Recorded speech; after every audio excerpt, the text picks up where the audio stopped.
Good evening from New York. I'm Chris Hayes. The president has always believed he can control reality unilaterally through sheer force of will.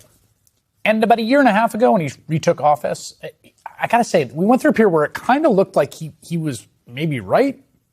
Like he would just say things and then that would be the reality. He issued pardons. He dismantled the government in grave violation of statute and the Constitution, steamrolled opponents, made allies of tech oligarchs. A year and a half later, though, reality's catching up, and he is increasingly ruling over a shrinking kingdom of make-believe. Americans are tired of the delusional 80-year-old president and his whims. He's ignoring their problems, almost aggressively so, flaunting it, in fact. The problems that he has caused, not just stuff that came out of the blue. Wars, inflation, dysfunction. He's obsessed with pursuing his vanity projects and his huge billion-dollar payouts for him and his family business. Now, he is doing something for which there is no constituency in America, and that is picking on a trade war with Canada.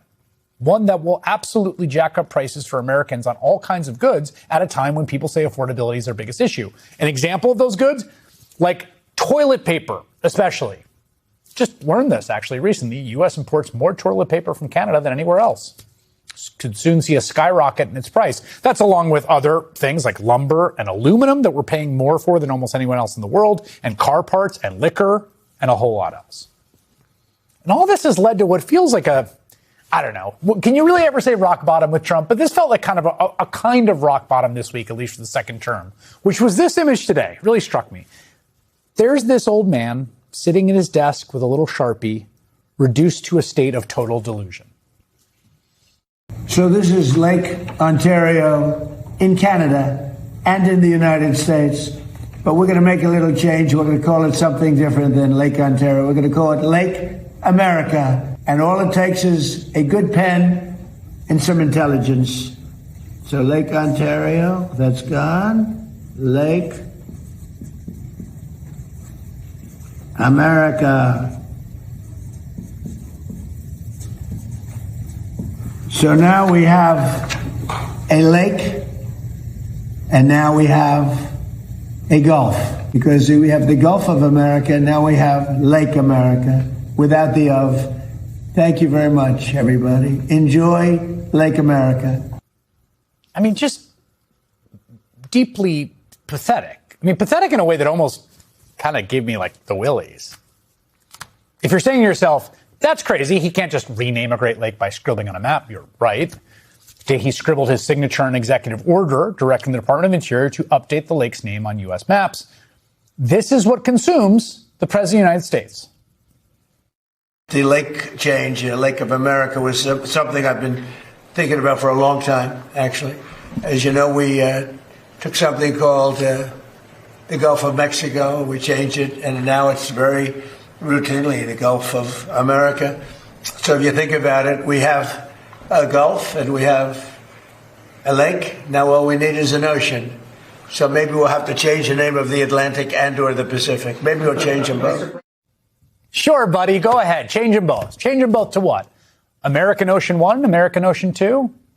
Knock yourself out. Right all over the place with your Sharpie. You're doing great. Of course, it's not the first time we've seen Trump try to reorder reality with a map and a magic Sharpie. Remember this one? Or the hurricane tracks that he drew? See? He drew in there by Alabama. To, of course, the aforementioned Gulf of Mexico, which you heard Trump crow about just then. That was a few weeks after returning to office when, again, he was at his strongest, right? It's like, I am the king, and now it's Gulf of America. But now, Lake America?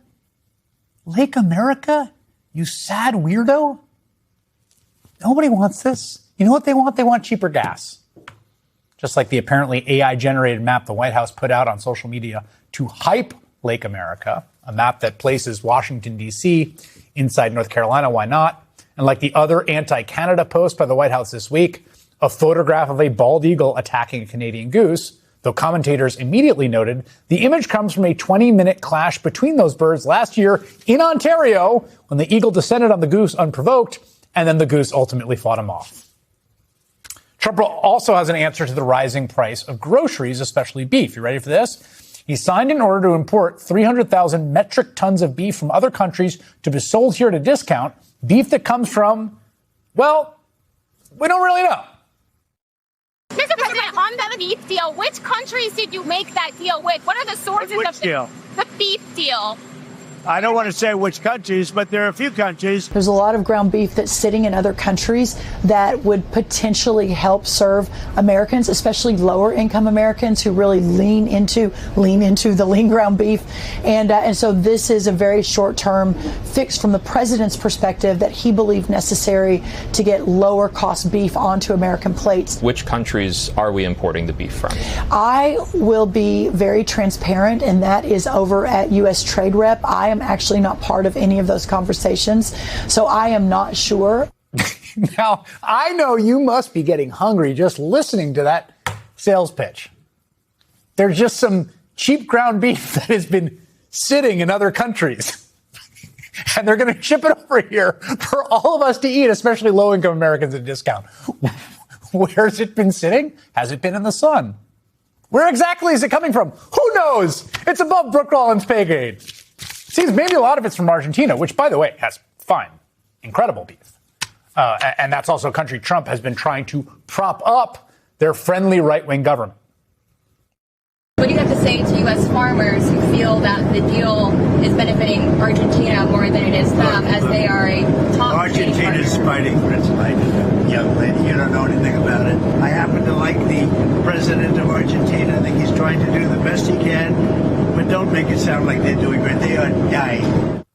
Oh, well, Argentina, under their right-wing president, is fighting for their life. So we should do everything, obviously, we should do to help Argentina, particularly Argentine cattle interests.